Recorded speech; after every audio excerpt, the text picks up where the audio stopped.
Welcome to ForceProSports Laserforce Podcast with your host, Mr. Mischief.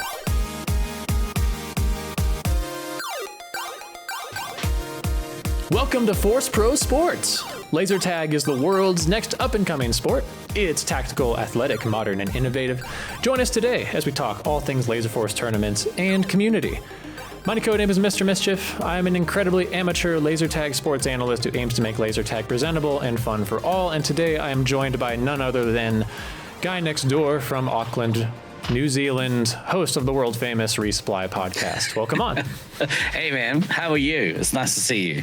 You just asked me how I'm doing. I'm not going to repeat all that private. I gave you my social security number. We're not, Yeah, I need the CSC code from the back of your card, and then we're golden. Then I know very much up to date how you are. Yeah, perfect. Yeah. I like how you said world famous too, because that's how I tell everyone I meet. I'm like, I'm quite famous, quite famous on the internet. You would have heard of me, and they're like, definitely heard of you. You're that guy, right? And I'm like, yeah, I am that guy. And they're like, yeah, cool. Yeah. Well, there's two kinds of world fame. You can be famous to millions and millions of people, or you can be famous to a few hundred who are all around the world. So technically. Yeah. Oh yeah, you know what? I never thought about it that way. World famous. Mm-hmm. My ego doesn't need that. You need to say, calm down, Steve. You're semi-known. Hey, we can edit this, right? We can cut all this out. Yes. Oh, none of it. I'm cutting none of it. Shit. I'm very glad to have you on, ma'am. Thank you for having me. So today the topic is it's kind of focused. It'll be kind of sporadic too, though. It's generally about tournament fairness and balancing competition with sportsmanship. And I was inspired by G&D talking about a few different things on the resupply, and then I asked him to check out my most recent pod, and we've got some thoughts that we have beforehand said we're not going to talk about them until we start recording. Right. So I have no clue what's in store. Do you have any? Do you know what's coming, Steve? Yeah, I've got a list of people that I'm about to diss. This is the Laserforce podcast equivalent of a diss track. Oh, thank you. Yeah, but I can't do it on my channel, so I come here to do it. Wonderful. Yeah. Yeah, I'm okay with that. I really, this is the off season. This is an important topic to me, I think. Yeah. So let's dive in. Cool. I'm going to just hand it to you first. Is there anything any thoughts you've had over our time thinking of this pod? Yeah. So I'm eating a little bit of a chicken over here. Get your chicken on. Don't be offended. I would never be offended for you eating chicken. So I've got a coffee as well. So that's my breakfast of champions. I had to listen to the recent episode. Enjoyed it immensely. First of all, shout out to the professionalism that you approach content creation with. I think that's since you've started recording, I've kind of tried to implement some of the stuff that you do, like being well researched and well spoken.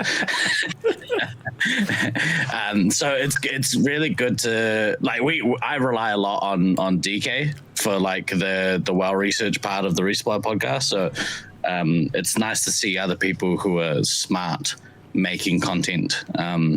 So yeah, shout out, quick shout out, chicken break.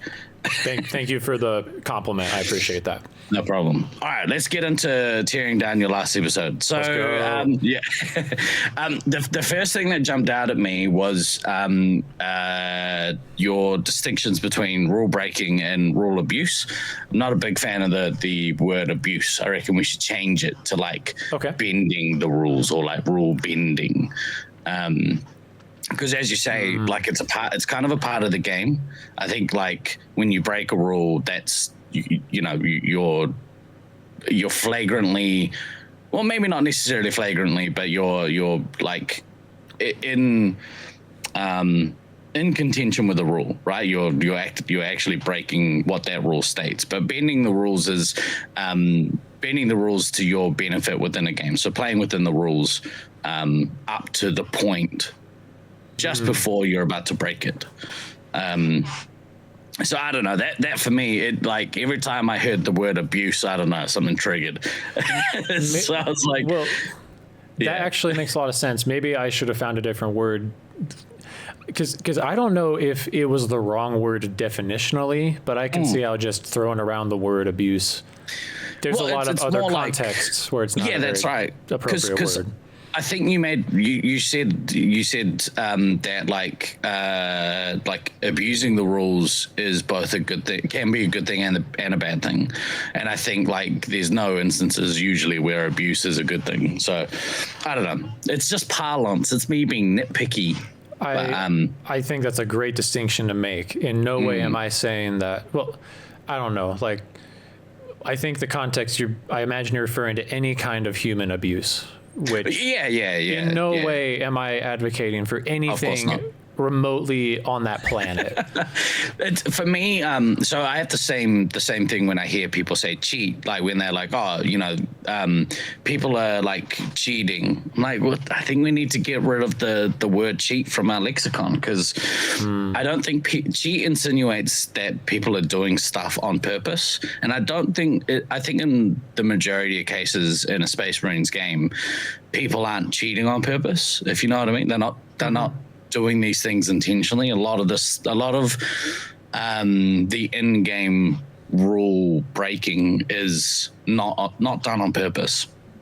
So I think I'm a big, I don't know. I think when you throw terms around, and not when you throw terms around, but when we throw terms around, we have to be careful of the context that we speak on, because often when you accuse someone of cheating, that will get them to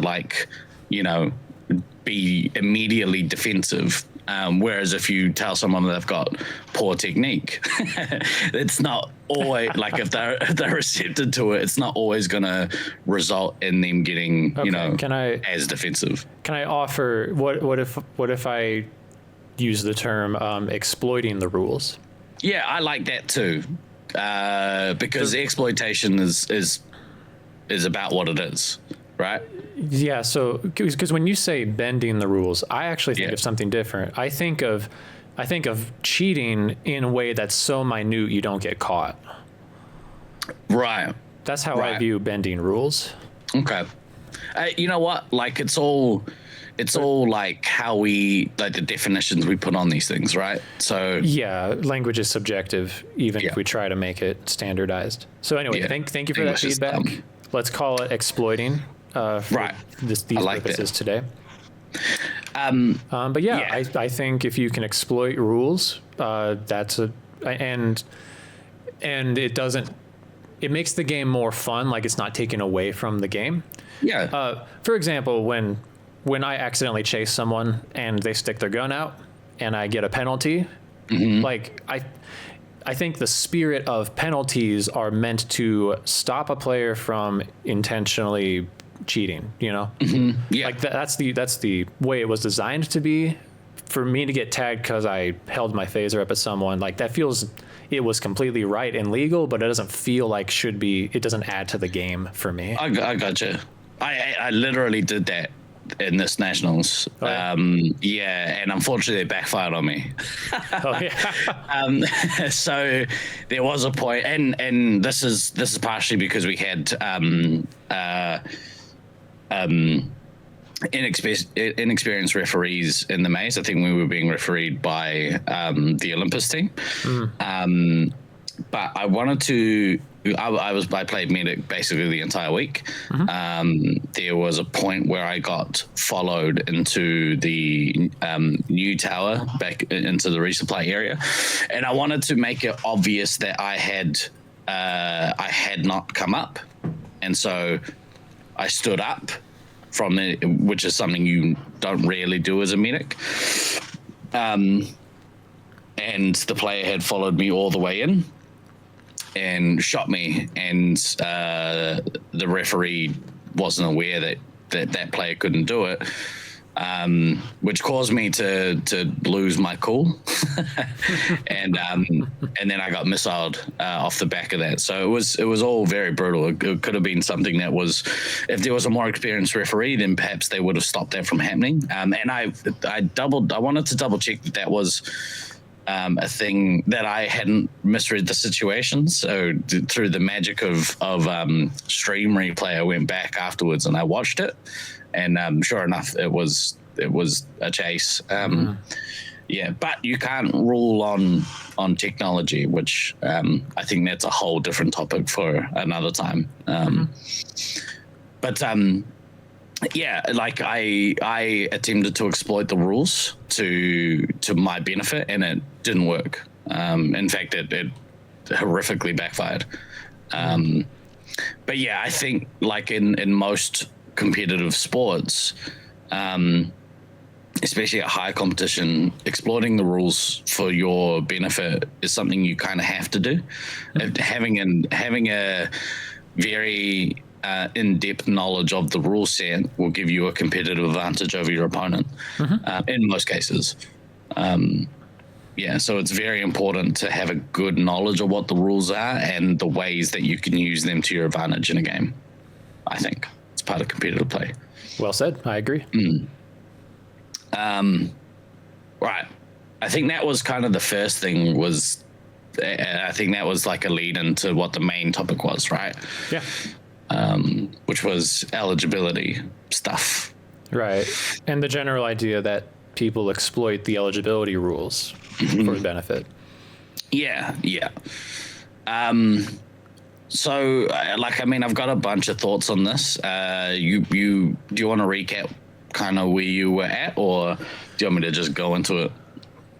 I think I went off this topic. I went onto the topic kind of off the back of you saying in your podcast that some top players aren't willing to travel if other top players aren't going. Yeah. And some things I've heard through the grapevine about in this last tournament, eligibility of certain teams was coming up a lot.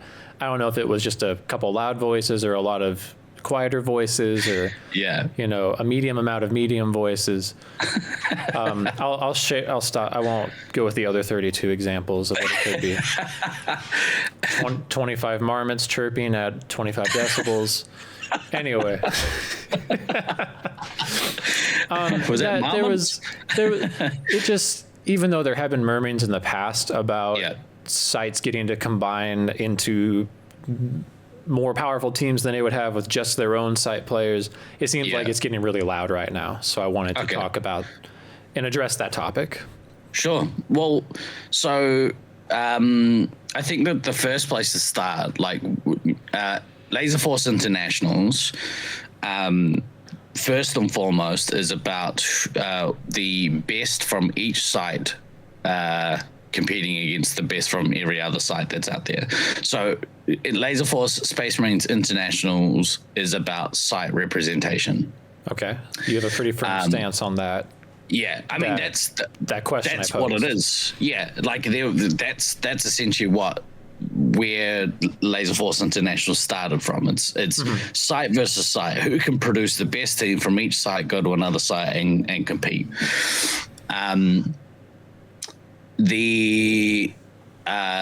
So that's the first thing. Back in the day, at least from my experience, the majority of internationals, and I think it was called internationals at the time because it was more or less New Zealand and Australia competing against each other. There were, in some instances, players who did travel from Australasia across to the States, and that probably kicks off the internationals chat there. But I think on a regular basis, it was New Zealand versus Australia, because obviously Laserforce being an Australian company, and us being so close, it's easy enough to do it, right? So yeah, I also was thinking. Actually, we'll get back to that point. So yeah, for me, it's always been, and not even for me, I think it's always been site versus site. Who's the best site in any arena? I think as we've progressed as a scene, we at some point, and I think it was in the lead up to the when did Brisbane host? 2016, I want to say. Is that right? 2014. 2014 sorry. And 18 and 25. Okay, and I think 12? I can't remember. I should have gone back and checked. That was before my time, but I feel like Syracuse was 2011. Yeah. I think it was 12. Was there a Chula somewhere in there? No, 12 was Sacramento. Okay. I don't know. Well, I've got it written down somewhere. I should have gone back and checked. But oh shoot, I can probably find it. But you talk about it, and I'll confirm. Yeah. So to my knowledge, 2010 was the first time a team like a full team from Australasia was sent across to compete in the States. Now that team was made up of Brisbane players and a couple of Kiwis. So we considered it an Australasian team or an Australia-New Zealand team. But really that team was pretty much Brisbane players, with myself as kind of a merc. I mean, not really a merc. I was part of the team, but me and Baden. Now Baden's an interesting player in our site, because if you were going to define like a nomadic type of Space Marines player, Baden's probably the nomad of our site, because he's a child of nowhere. He plays for everyone, which is something we'll probably get into later. But that was the first kind of like major time we had sent team across, but that was essentially a Brisbane team. I think off the back of that, when teams from the US started looking to travel down this way, the eligibility rules were loosened somewhat, and that was to incentivize players traveling, making it easy for US players to travel down to Australia. And I think something that we failed to do at that time was to properly put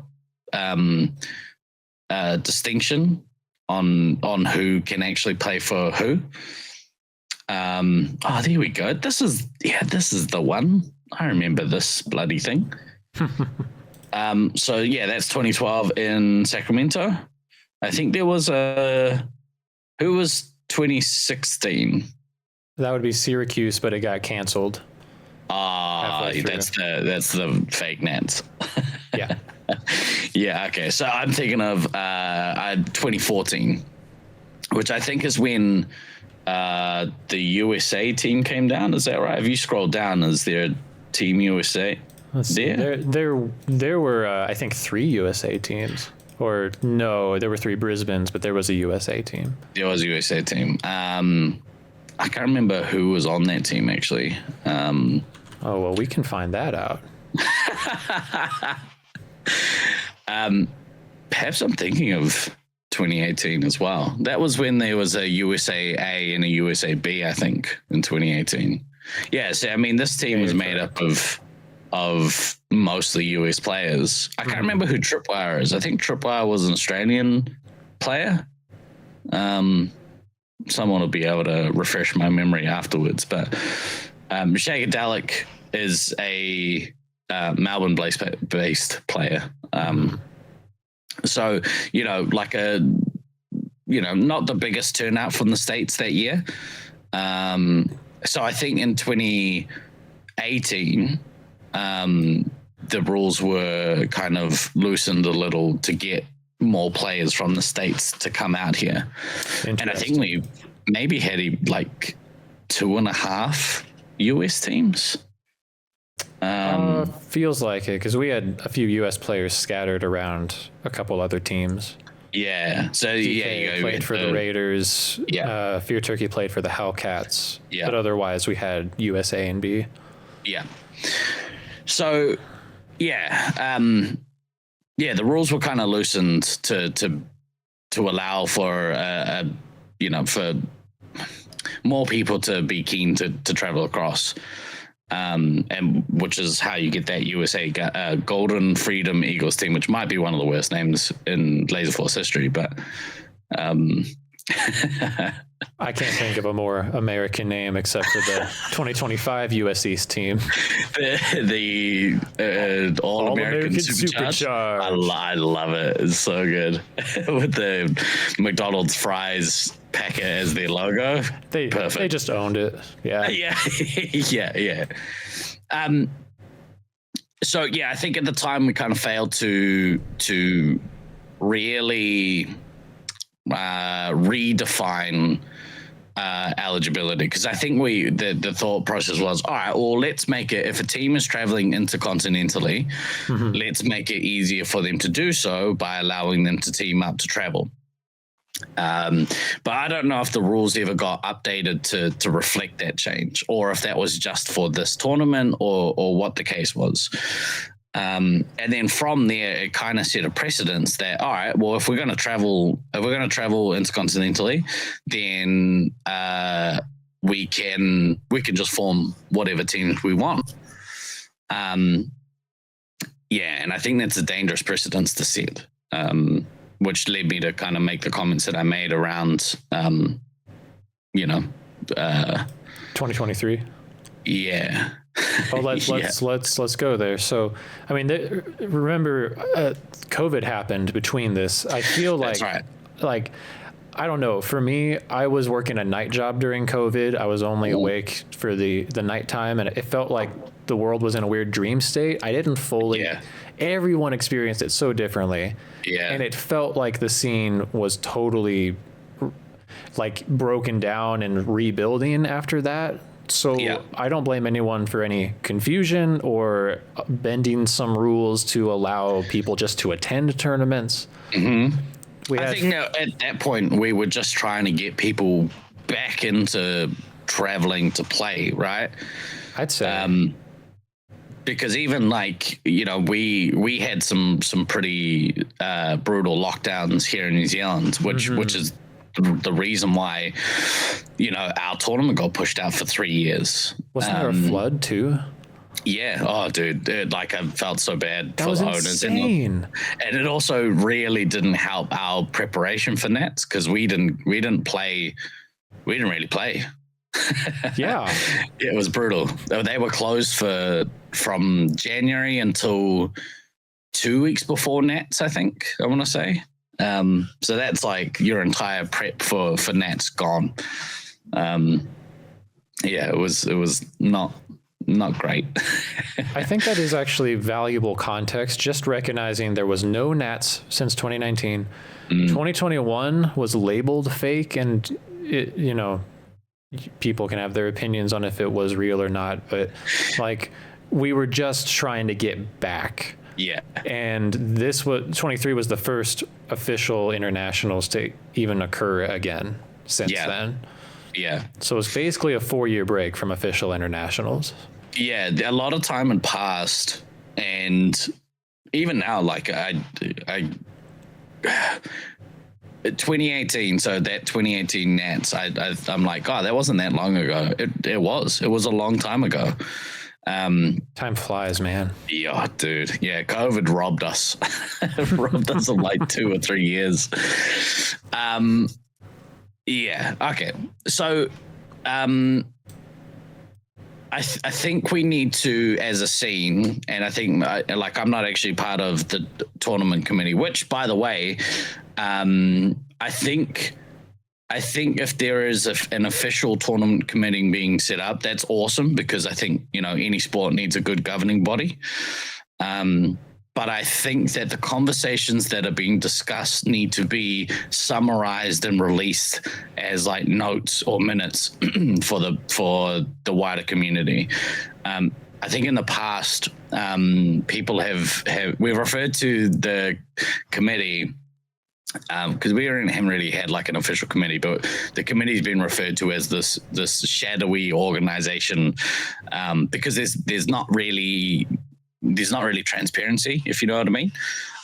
Part of that is on that's kind of the point of having site representatives is to have them then relay that information. But I think a better way to do it is to release minutes of like conversations that are being held, and perhaps even having, semi-regular like meetings to discuss a lot of this stuff, rather than having it as like just ongoing casual conversation in a Discord server.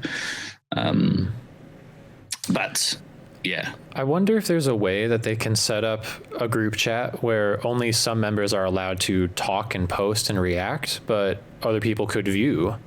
That's not a bad idea, actually. Like that would remove the need for anyone to, potentially post the minutes, and it keeps everything transparent, which is kind of what you want. Yeah, the only downside I can see to it, and I understand this kind of directly contradicts with the transparency, which I think is pretty king, would just be public outcry or tons of other threads popping up commenting on the main thread. And including over conversations that aren't finished yet. Like if someone has just a thought before they get, reasonably shut down, I could see people getting really up in arms over ideas that were never going to even happen. I agree. I think if that's the case and they feel that strongly about it, then there's a case for them potentially being involved in the conversation, so that they can have that conversation in that context. As long as what I don't want to see is like people derailing that conversation, because that's something that does happen a lot, is when you're trying to have a conversation about a particular topic, someone will chime in with a joke and then it completely derails everything, which is fine in casual settings. But I think if you're discussing scene changing policy, then keeping it on track is like something that needs to be a thing. So I don't know. I think there needs to be some transparency there, so people can kind of see what's happening in the scene or what's being discussed. So maybe then that's when the summary of what's talked about is best, because the conversation can happen and then the outcome is then pushed out into a public setting. And hey, we talked about these things. Here's the resolutions. Here's the things that are ongoing discussions. Yeah, maybe. I don't know. Just spitballing. Haven't really thought about it. Yeah, I'm with you. I'm not in the committee either, and I don't want to be. I'm not a politician. I think, like, this is, again, it's the labels that we give things. Like, everything is politics. The politics is just the discussion of how things are things, right? But yeah, I don't know. Politicians are dumb. Maybe that's going to be interpreted in a derogatory way too. I'm not trying to compare anyone who's in our tournament committee doing a volunteer job with, frankly, a lot of unnecessary drama for our benefit. Thank you. Yeah. I'm not trying to compare you to real world government politicians who are known for some pretty poor character traits. Yeah. But I do think that politics is a reasonably good word to describe the act of needing to debate these rule changes over days and days. Yeah, I think politics is okay. It's I almost said something. We're getting you banned.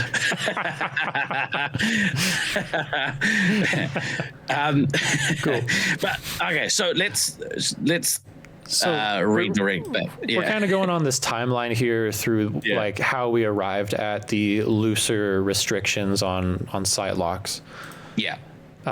So 2023, there was just no, like, we called it East and West, but I think the truth is that the A team could have been formed with any of the U.S. sites had they chosen to go that route. Yeah. So there are a couple of things. You asked some questions in the previous episode around, what our kind of goals are And I think one of the things you brought up was a pro for removing, site restrictions is that you get a higher quality tournament or higher quality teams. I don't think that's necessarily the case. I think what you get is you get a very top heavy tournament. You get a couple of teams that are made up of the best players. Shoot, go. I probably that's a misunderstanding of what I'm trying to say. That's right.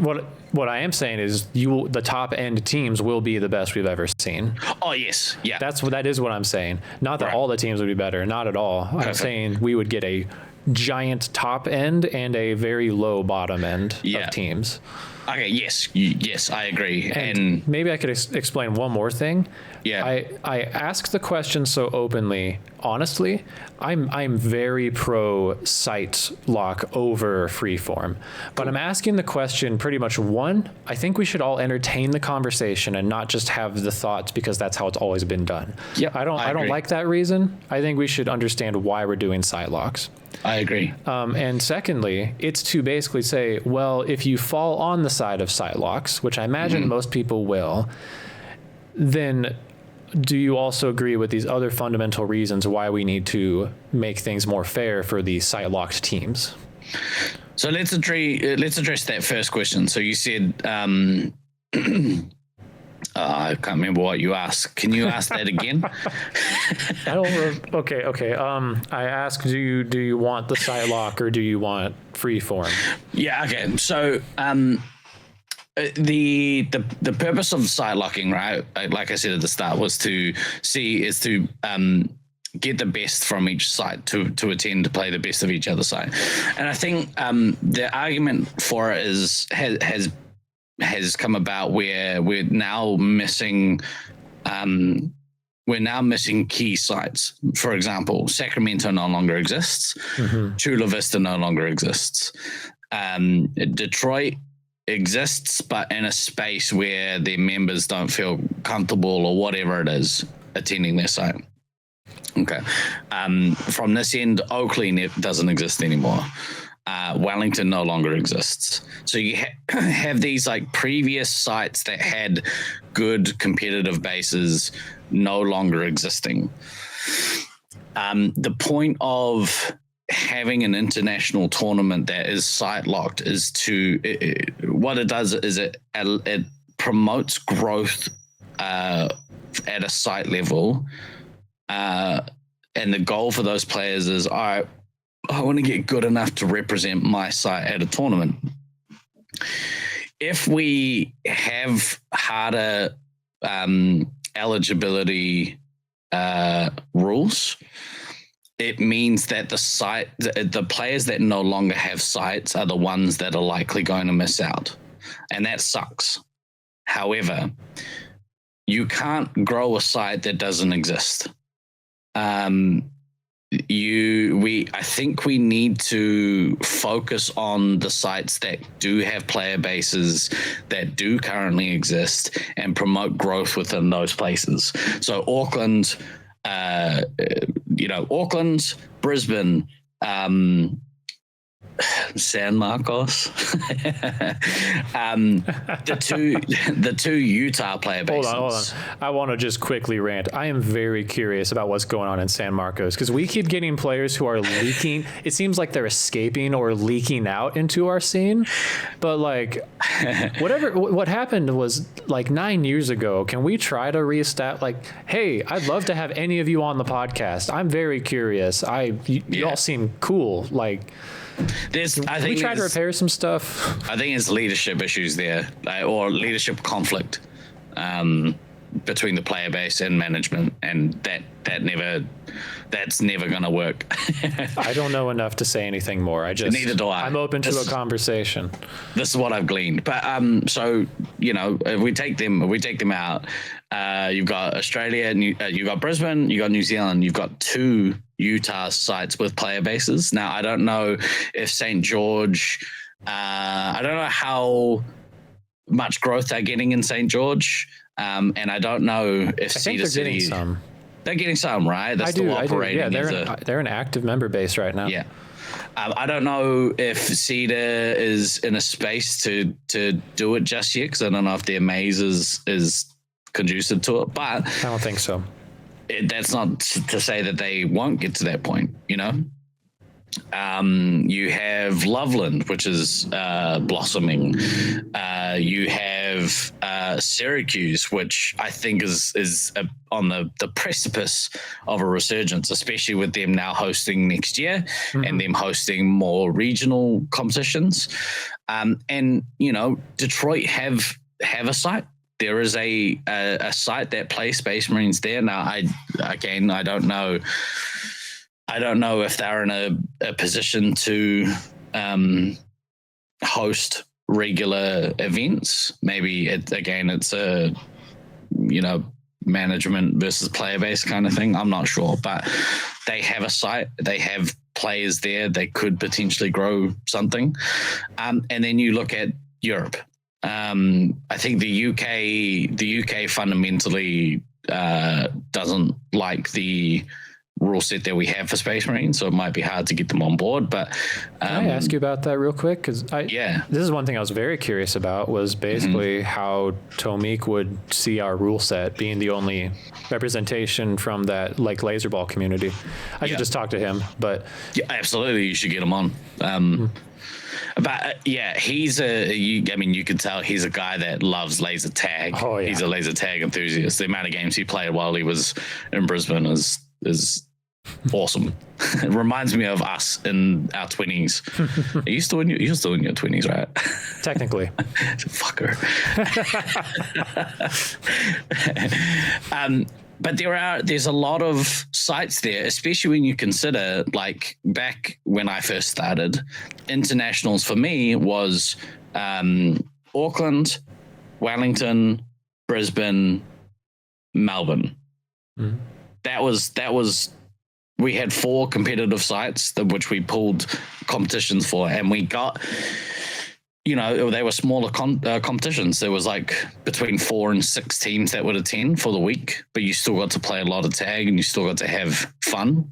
And there's ways to kind of spice it up if you've only got 4 teams, like playing a Masters or playing, you know, these days it'd probably be a Laserball, or I think we hosted a D&D tournament in 2002. I wasn't playing then, but I think there are enough competitive sites that we need to focus on growing competition within those sites rather than continuing to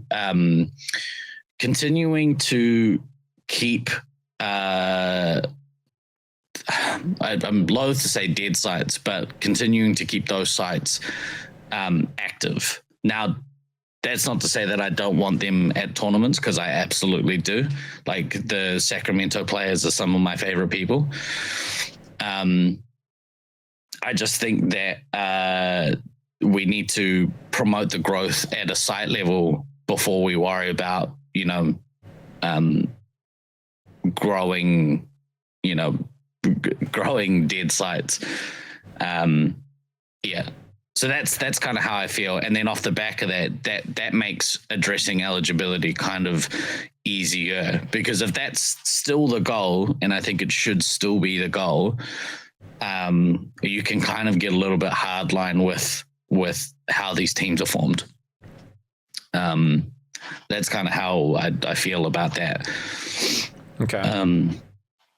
Then once you've put those lines in the sand, then you can address the other thing, which is, all right, for those players who don't have active sites, how do we break that up? So at the moment, there is a large contingent of homeless players from California. California have 2 inactive sites that have large player bases of players that still want to play in the competitive scene and don't get to play in the regular. I think there's probably 2 teams worth of players that could still come. So then maybe it's a case of, all right, so if your site is no longer active, then you can either attend a tournament as a merc, or you can send a team from your your state, but it should be first and foremost site representation. And I think doing it by like a state, like in America, I think having it state locked is the next best thing, rather than like East Coast, West Coast, if that makes sense. Because as you say, the West Coast team that came to Auckland was a team made up from what? Who was on there? There was. You could call it two regions, but ultimately it came from three sites. Yeah, because they had what Sacramento and Chula Vista and St. George. Yeah, and I'm okay with like Sacramento and Chula Vista like contending with each other because again, the California-based teams. California is bigger than New Zealand. But you know, like to then bring in Utah players that have currently got essentially two active sites, or let's say one state worth of players. They could have easily sent their own team had they been buying from the players. There were actually, I think in 2023, I think there were 6 people from California who all played in that tournament just across 3 different teams. Yeah. But that wasn't the rule at the time. The rule was we could do whatever within the U.S. I think there was I don't think there's any shade on them at the time. Of course not. Yeah, I'm not saying that there's anyone that needs to be held accountable or anything. I think us as a site, us as a community, we kind of like I said, we haven't made those distinctions, and so therefore, like people are not. But we're working on abusing the rules. Yeah, we're not exploiting the rules. Well, that's the thing. We are now post-COVID. We have had a fake Nats and 3 other internationals and now we have some data. We have some context. We're looking back and we're like, that's why these conversations are happening. Correct. Hey, we see some things that might need to be improved or tweaked or shaken up. So I think it's okay to look back and criticize the way we did these past few tournaments to change the way we do 2026 and others going forward. Yeah. Especially looking at what does growth look like for the tournament scene as a whole, likely in the next 10 years. Yeah. And I don't know. So before because I made a suggestion and I have some thoughts as far as like how my idea actually does resolve some of the issues that we talk about, that you just talked about. Like, did you have a thought about how would you solve the site lock situation? You're just saying by states? Is that how we should do it? I think it's first and foremost by site. So if you have an active site, and maybe an active site is something that needs to be determined on a case by case, because those sites I talked about before, I would say are all active sites. The only asterisk is probably Detroit, but that's because I don't know what the politics there are kind of like at the moment. But I think first and foremost, you site lock the teams. And we go back to being hardline site locked. And then after that, we look to have like, I guess we don't have it so that you can put together state-based teams. I think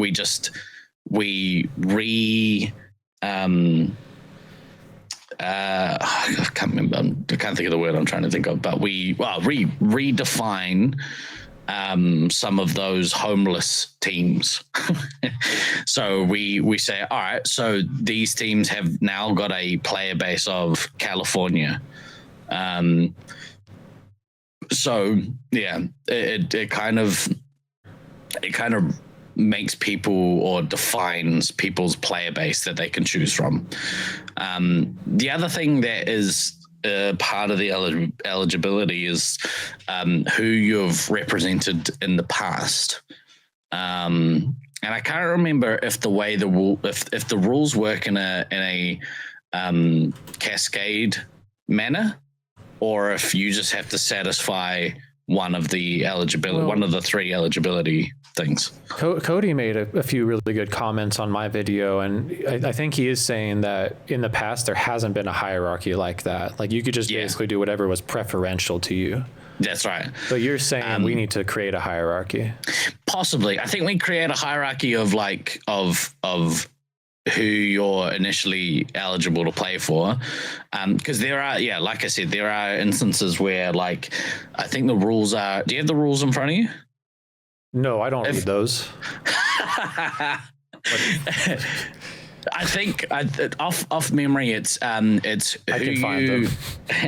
who you've represented. If you've represented a site in the past, it's what site you live in closest proximity to, and if you've got a certain number of games played at that site. I think those are the three things. You need to satisfy at least one of those three things, right? But what I'm saying is I don't know if there's a hierarchy for those three things. And where that becomes tricky is, so at the moment, the guys from Oakley, their closest active competitive site is Brisbane. So technically, all of those players are eligible to play for Brisbane. Which is wild to me. I'm sorry, who's eligible to play for Brisbane? Oakley. All of the Melbourne guys, because I think they're closer to Brisbane than anywhere else. Okay. So that's that's an interesting kind of way to think about it. The other thing is for anyone in California, I would imagine that the closest proximity Laserforce center is St. George. Because I'd imagine that's closer than Colorado, right? Utah's closer to, It is. So by proximity, they are all eligible to play for St. George. They're all St. George representatives, which is wild. For someone like Baden has represented multiple sites at multiple nats. So at the moment, he's basically got a passport. Like he's an international agent. He can play for pretty much anyone. I think he's represented Wellington, Brisbane, Detroit, Syracuse, maybe. I don't know. It's an interesting one. And then if you say to people, all right, well, Detroit no longer is an active site, then all of those Detroit players are now eligible to play for Syracuse. So I think we need to redefine some of this stuff because, there are some loopholes that could be exploited. And what I would hate to see is because ultimately we have these tournaments in place to grow our local scenes. That's the whole point, is to grow your local scene so that you get to play every week. And then the reward for playing every week is, all right, you've now become good enough where you get to travel internationally and make memories at Nats. What I would hate to see is players who are technically eligible to fill a spot on a team that could have been somebody who plays at that site every week and has earned their spot on a team, but they're not as good as a player from out of state or out of town, get replaced. If that makes sense. That's it. That to absolutely. Me is the killer of our tournament scene. What you're getting at, like, we can see a lot of these rules. They sound perfectly reasonable on paper. Like the idea, like, okay, you don't have a site to play with, or like you don't have a full site. Well, like, who's the next closest representative? People that play together frequently should get to play together. People who used to play at your site should get to be able to play with you. All of this makes sense. Yeah. But what I was kind of tracking, and mainly my main complaint, is that every tournament, and I know I'm just kind of accusing a giant group of people here, and I will throw myself under the bus as part of this group of people. I have my own sins to confess, to be straight up. Every year, the top players will look at the rules and think, what can I do to exploit these rules to put myself on the best team possible? Yeah. Home sites never really have to worry about this because playing on a home site A team, generally pretty great. Yeah. But beyond that, like, there have been all kinds of random shenanigans, I'll call them, where like, why is your C tier player playing over on that team and you just picked up this random guy from a different side to merc with you? Yeah. Like, I know there are long discussions. DK is right in the comment section of my video that every year all decisions were run by the tournament committee and allowed, and it was all legal. So I'm not saying that people have been cheating. Almost. But I'm almost. Yeah. For the most part, but they are exploiting the rule set. Yeah. So I don't know. The reason behind, so my idea with the merc draft system, I know it's very different. I know it's way out there. But I think what essentially it does is it makes it so that if you're a good player and you're looking to build the best team possible, you want to be at the top of the pack. Yeah. Your main way to get there is to build a kick-ass home site A team, even if you're traveling away. And if you don't have that opportunity, entering the merc pool or forming half a team does not automatically make you bottom half doomed to failure. Even a full merc team in my system should instantly get all the preferential top players and get to build out the rest evenly. Yeah.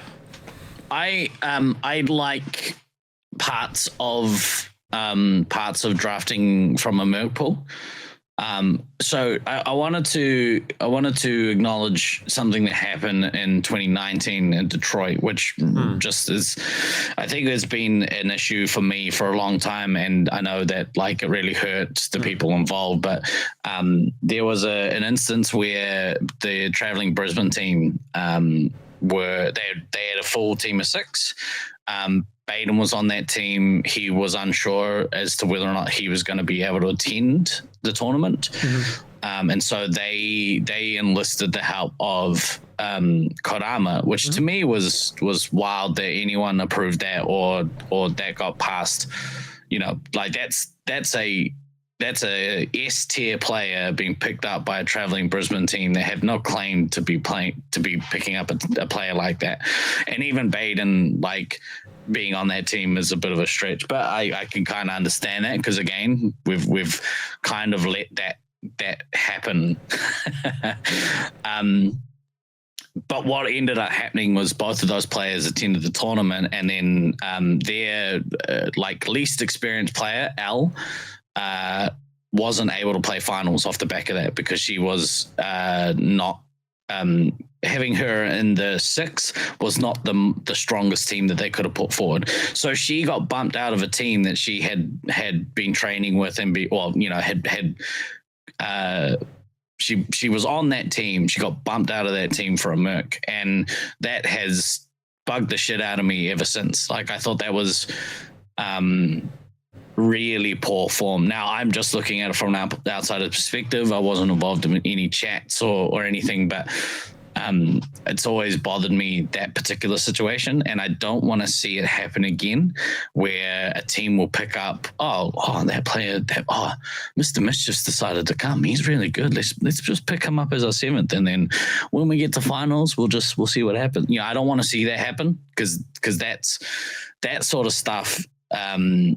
It's not fair on the players who have paid the thousands of dollars to travel, intercontinentally. So, I think if you had a system, a better system for recruiting mercs, that's more random. Like, I think that's a better way to go, because then you're not necessarily like Brisbane could like Rusty. If Rusty's on a team, anyone that's asked will likely play for that team, right? Mm-hmm. Like I would say in most instances, if the people are like, hey, we've got 5, do you want to be our 6? They would jump at the chance to play with Rusty. I know I would, and I have, like, so, you know, you can't really fault people for wanting to play on that team, because the likelihood is that you're going to win a Nats if you do. Yeah. So, you know what's interesting about that tournament? So entertain the thought of if we used my system for that tournament. You guys needed a Merc, right? You had Redneck Tech on your team that year. Oh, we did. Yes. Yeah. Yeah. You can only bring 5, right? Yeah. Okay. So you would have needed a Merc. You would have put your bid in. We only have 5. We need a Merc. Yep. Brisbane would have brought 6, and they would have put their bid in. We need a Merc. Cool. Yeah. I'm forgetting if anyone else needed a Merc. I know Loveland be rostered a 7th, Ivy, I think. Didn't Sacramento roster 7 as well? I could be wrong. I don't think so. Maybe. I don't know. We could check it. But anyway. Check the tape. So basically, we can go back and review, but the Merc pool as of right that moment would have been essentially Kodama, Ivy, and Redneck Tech. Yeah. So if we began the draft, your team would have come up first, being the only team without a full roster. You probably would have drafted Kodama, and he would have played on your team. Yeah. Because the priority, the need would have been there for you guys. Whereas Brisbane would have then, you know, probably I don't know who would have gone first, but they would have ended up with either Redneck Tech or Ivy. And therefore, it would have put more pressure on them to utilize their full 6 and get the most out of those players. Yeah.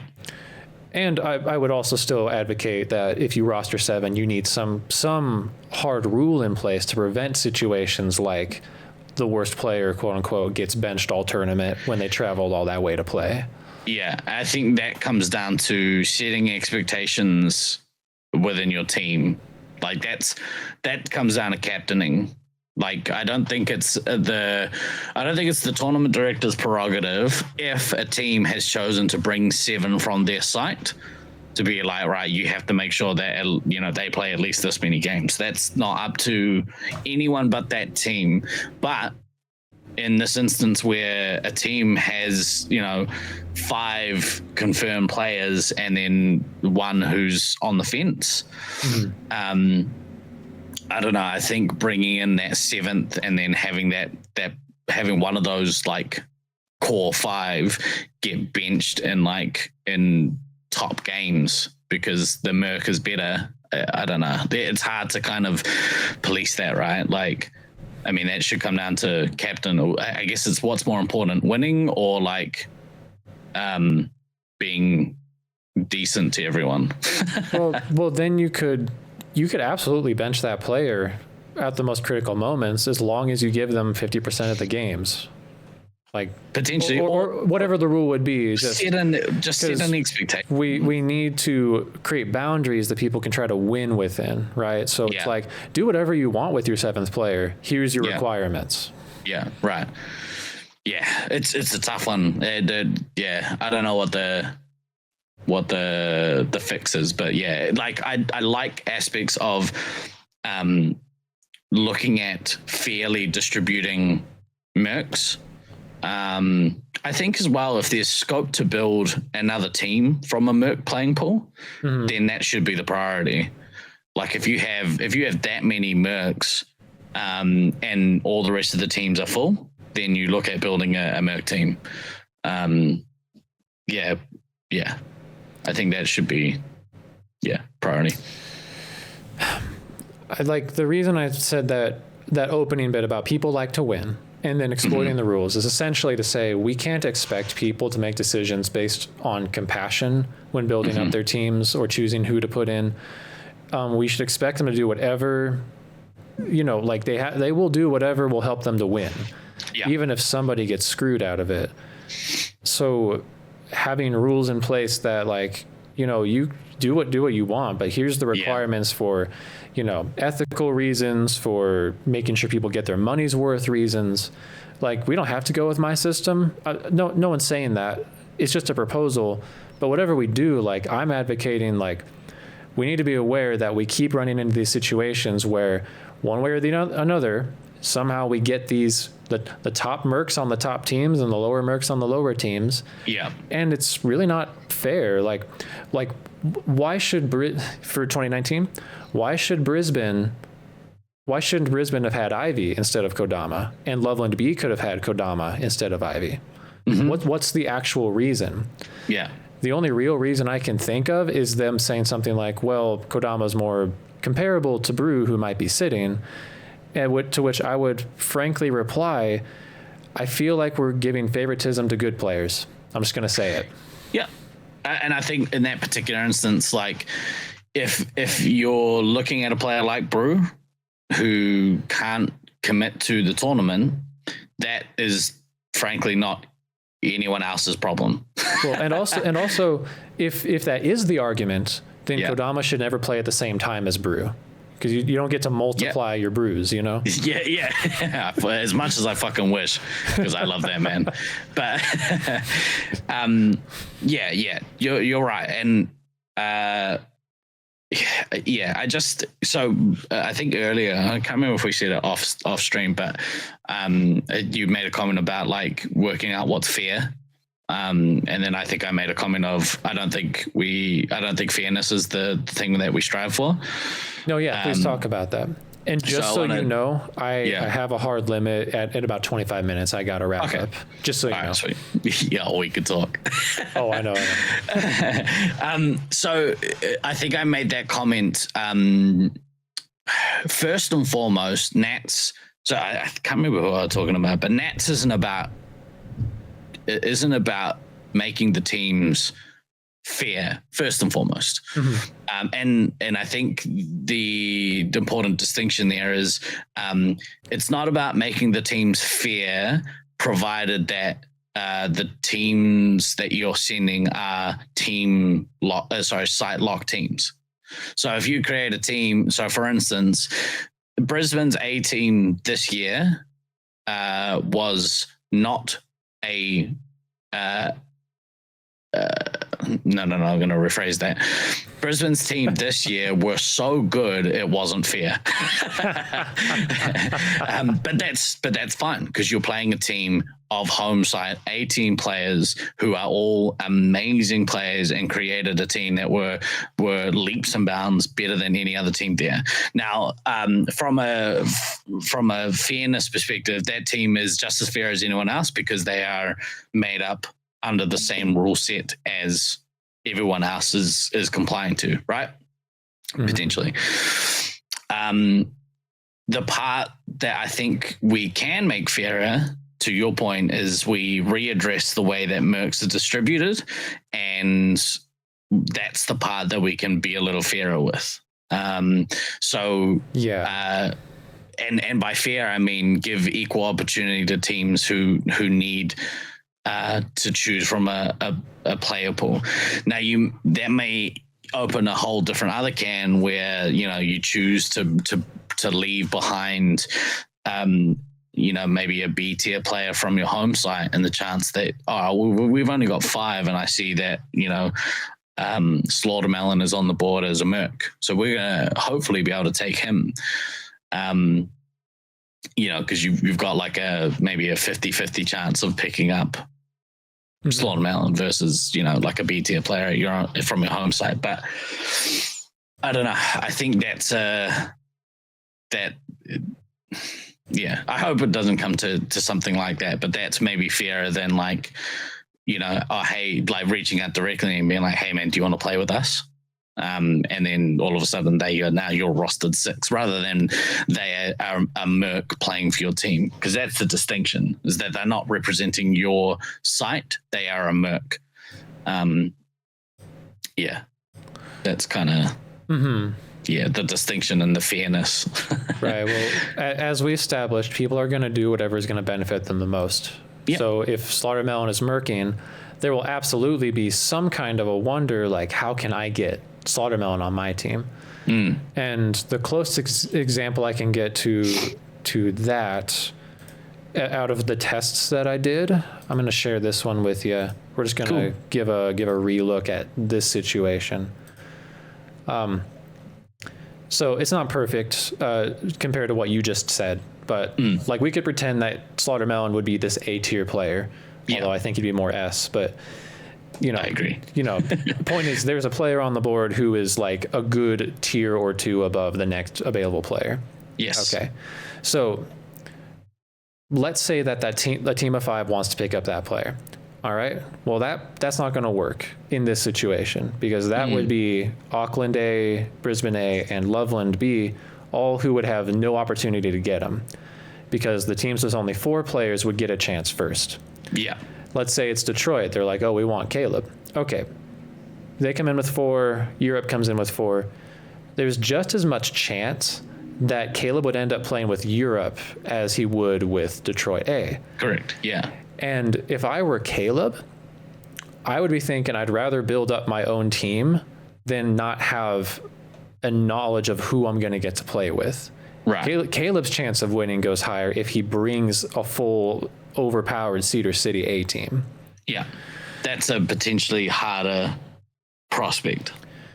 So yes, there's absolutely a way this could be abused, but you would have to bring less players to get the better players on the Merc pool. And that also means you're going to get the low end players in the Merc pool too, because of the snake format. So they get Caleb, they are also getting this D tier player. Which you're getting GuyNextDoor. Does that make sense? Yeah, for sure. Yeah, and yes, you're right. Like if you're in a position where you're gonna try and gamble to pick up like an S tier player, and I hadn't considered I hadn't considered the possibility of them potentially getting a D tier player because of the way the snake works, and I like that. I think that's it does in a Nats tournament, does the benefits of having that A or S tier player outweigh the deficiencies that a D or an F tier player bring to a team? And I don't think it does. I think to your point, you're better trying to build a quality team at your site and then refer to the Merc pool as a last resort. But yeah, shoot. I wanted to share a couple more benefits of this, honestly. And honestly, I would want to redo this a little bit. I'd want to find some system where Detroit A has to go tie up because Loveland ends up with an F tier. I think that F tier player needs to actually, like Detroit A needs to get the final player in this situation. So you look at the strength of that team as a whole? No, I would order the draft by how many players are you missing somehow. So I'd make sure Europe and Detroit A were in the top 2, and then I'd make sure the other 3 teams were in the bottom, so they all end up with more middle tier. Because Loveland ending up with just an F tier, where Detroit gets the D tier, I don't think that's fair either. Yeah. But let's consider if we got a new site. 2015, Loveland was a new site, and San Marcos was a new site. Yeah. Now, I'm all for a new site grinding their way from the bottom to the middle and earning their way up. I don't think any team's entitled to win. I'm not saying, and I was clear about this in the video too, I'm not saying we're creating fair teams. What I'm saying is we're creating fair opportunity to capitalize on not having a full roster, basically. Yeah, I agree. And if you were a new site, where maybe you don't have, you're not going to send out a full A team, or maybe you just don't want to get crushed, have your full team enter the Merc pool and get distributed around to the teams that need you. That would be cool for them to get to learn from other players and get integrated into the scene. So this is something that I had an epiphany on recently, and it's something that I've started to preach to newer players. And I think, and I'm looking at I'm looking at a lot of the newer players that we have in the scene, players that have been around for less than 3 years playing competitively. Players, I think it's such an important skill to learn You have to be able to learn how to lose. Oh yeah, now, you do. Now, striving to win, that's the goal. You want to win the game. But time and time again, so from our local perspective, we play a lot with the randomizer, and the randomizer can put some crazy teams together because it it's the nature of random teams. I think there is so much merit in playing out some of those lopsided games because it teaches you how to get beat in an arena, which I think you have to learn to be. That's how resilience is like created. Resilience as a player, that if you lose a game, it's not the end of the world. If you lose a match, it's not the end of the world. If you lose a tournament, not the end of the world. We went in Auckland. We went, as far as I understand it, 2002, 2003, 2005, without beating a single Australian opponent at any of those tournaments.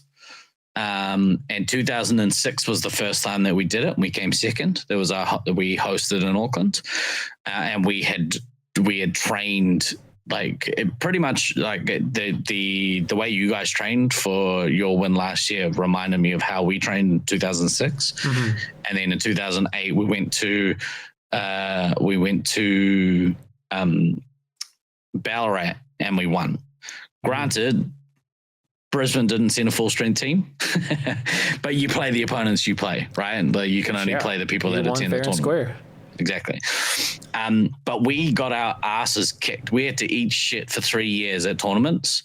And we came out the other side a stronger side for a few years because of it. So I think without going through the hardship, then you don't build up the resilience to get to the upper end of the tournament scene. And I think without going through that first stuff, a lot of players will drop out when they're at the first sign of hardship. So learning how to deal with those hardship is such a underrated skill. And I think sometimes you just have to go in and get your ass kicked in a Space Marines game. Because it prepares you for Nats. It prepares you for having to play the best players in the world. It prepares you for having to play Brisbane at their best without melting down, if you know what I mean. Do you know who you're talking to, Steve-O? Yeah. We've been the only consistent news site since the mid 2010s. Yeah, we went through that. We also, you went through it just before our site did. Yeah. And before 2019, we took 7th, but we were finally competing with a lot of the other sites. Yeah. Just finally had gotten at least to lower middle, not just bottom, lower middle. Yeah. And that was so disheartening to still be coming up short, and we hadn't earned it yet. I'm not advocating for some kind of equality of outcome where everyone gets a chance to win. Everyone's entitled for their turn to be on the good team. Not what I'm saying. Yeah. I know. That's not how competitive sports works, right? No, I'm not trying to get people out of losing games when they haven't earned their skill, their badges yet. But let me just share a personal experience from me. Mm-hmm. Look, I want to be very clear that I have thought about it in depth, and even in terms of how I've not benefited. I am pro California merger. I see the situation that happened. I really feel for them. It sucks they can't play. I get to play every week. They don't get to. Yeah. I am pro California merger. But the 77% win percentage is pretty crazy. When Loveland came into 2021 fake Nats, 2 years ago, our site we had lost both our games to Sacramento in 2019. We didn't but it wasn't like a smashing. We were actually finally competing with them. And Chula Vista wasn't represented. Kodama was with Brisbane. That was the only Chula player that came out. And in 2021, merging the California sites, it was the better players from their sites that all merged together. It wasn't any of the bottom tier players from either sites that were on that team. It was the top with the top. Yeah. And I don't know how the team was formed. I don't know if there were any other players that would have come if they were asked to. Yeah. But we didn't win a game against California in 2021. I'm pretty sure we didn't. They were just too good. And so what it felt like was our site, despite setbacks, we lost Caleb, we lost Otaku Lord, we lost Zenless. Like we were rebuilding too, but we were trying to build what we had. And then it felt like a site that we were finally like maybe trying to catch up with just got a huge boost. Yeah. And what I'm worried about is that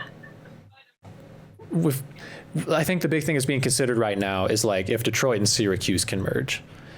Yeah. That's one of the topics on the table. And all I'm going to say is that if we have a system where some sites have to keep grinding their way up the way you describe how Auckland had to fight to become better and Loveland's had to fight to become better.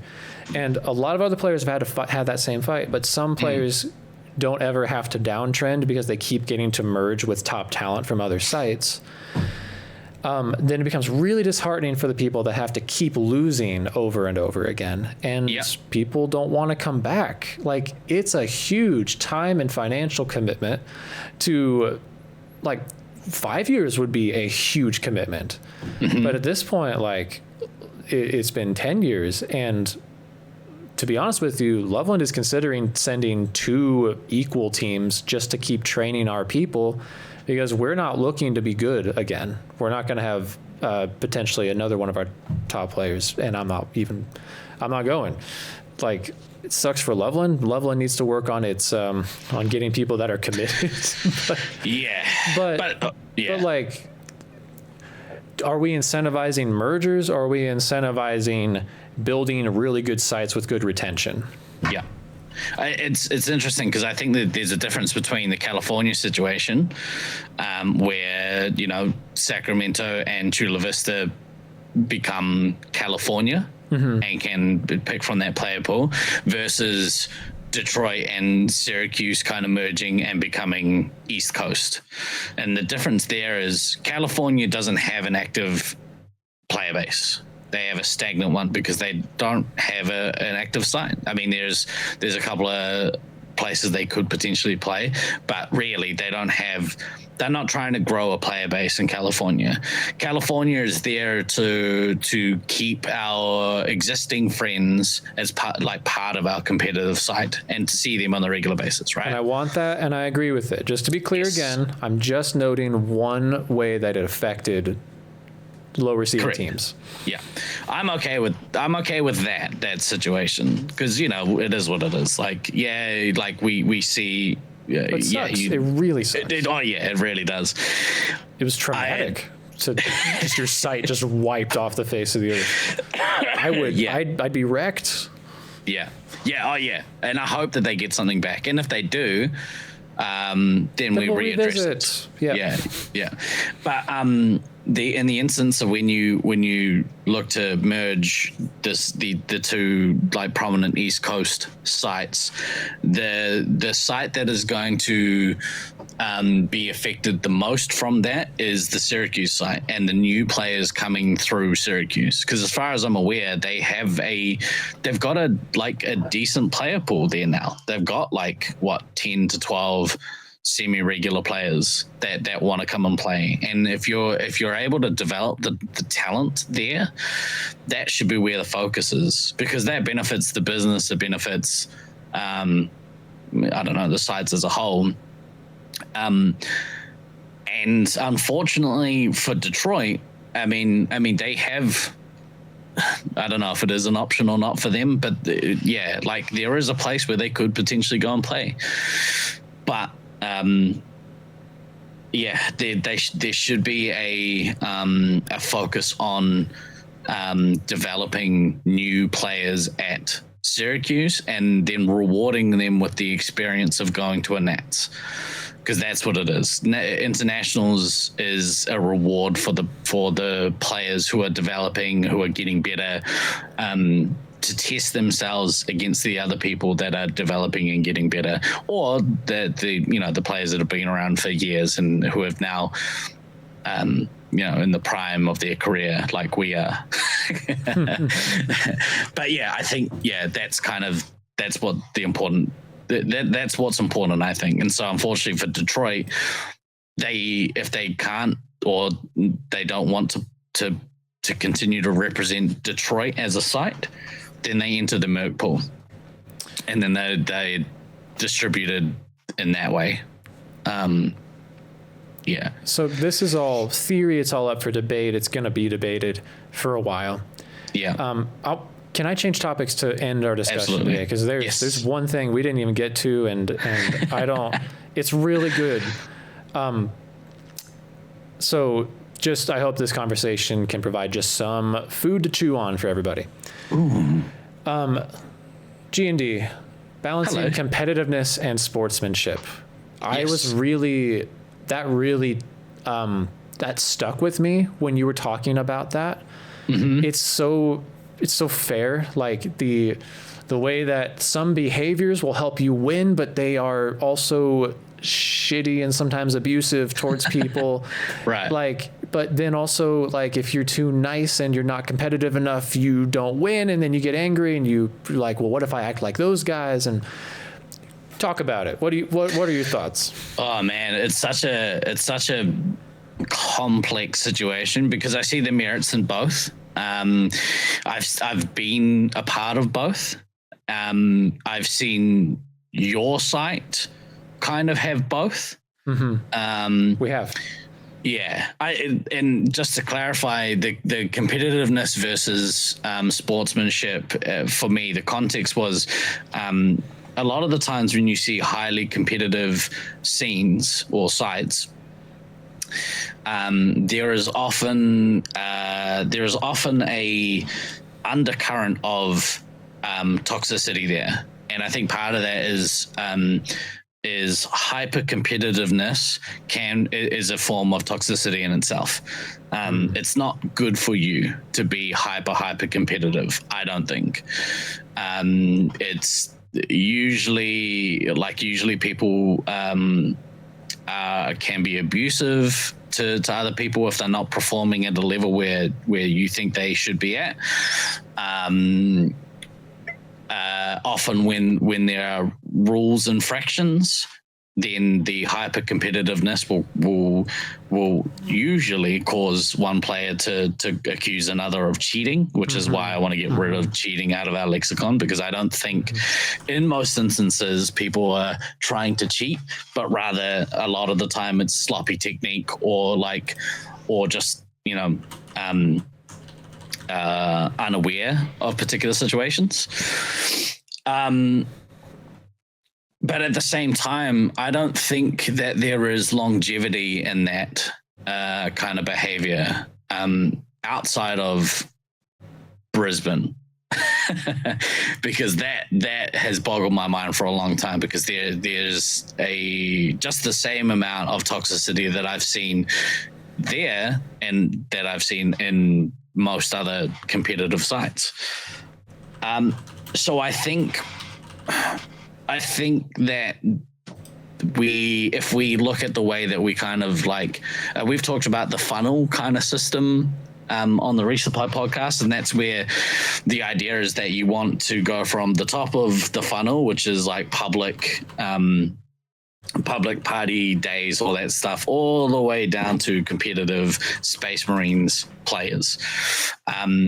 And I think if you're able to keep the hyper competitive Space Marines only players separate from the next tier up, which is the advanced members night, playing Space Marines, but also playing Laserball, playing D&D, playing the other competitive games at a high level, there is certainly a difference. And if you've ever done training for a Nats, or if you're a Nats player, you understand the difference between advanced members playing, all advanced games, and Space Marines Nat training.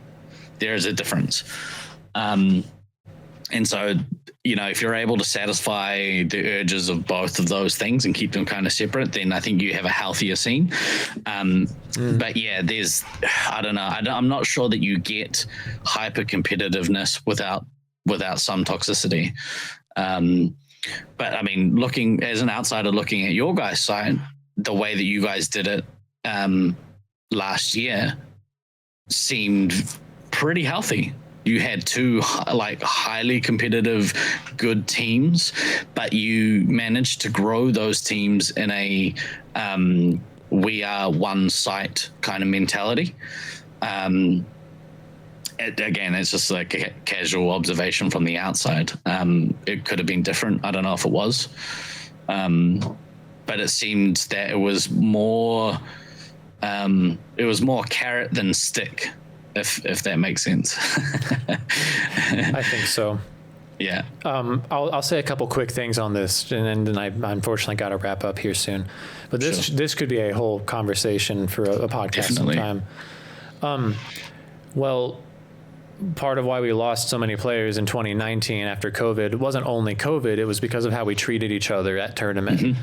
We were so desperate to finally not suck to win, at least be like top half or something, that there was certainly we were imitating the people who we modeled after, that we learned from, and not just people in Laserforce, but our own trauma, our own crap, our own poor, bad influences, whatever. So we were really just trying not to break the site a second time. And look, there is and I will use the word abuse, to abuse another person, like in a sports context like this. It would be a lie to say that there are absolutely zero benefits. Intimidation can be a powerful tool to motivate other players to do what you want. Fear can be a powerful motivator, but there's what it does as well? Hold on, I'm getting there. I'm not saying it's only good. Sorry. That's the end of the podcast. No. But there's a huge cost to it as well, on top of being unethical. Yeah. And so my example that I'm going to use real quick, this is one of my favorite metaphors of all time. Have you ever seen Avatar: The Last Airbender? Yes, actually I have. I hope you have. You would love it. Wait, the film or the show? the show, yeah. The show. I watched part of the first season. Yeah. I think there are tons of. Okay, well, you don't get to know this lesson. I'm sorry, but you should watch the show. Look, I'm just pulling up these images. Avatar: The Last Airbender is full of wonderful, life applicable advice, and in the show, most firebenders firebend using anger and rage. Anger fuels them. It makes them more powerful. You see some players play like this. You see some players treat each other like this. And there's a point to it. Power, like anger does give you power. It also has a cost. You're out of control. You can hurt other people really easily. Aang accidentally burns Katara because he's learning firebending without any self-control. So later in the show, Zuko loses the ability to firebend. I'm spoiling. Sorry. Spoiler. He loses the ability to firebend with his anger because he's changing as a person. And what they find, they find a new form of firebending based on passion.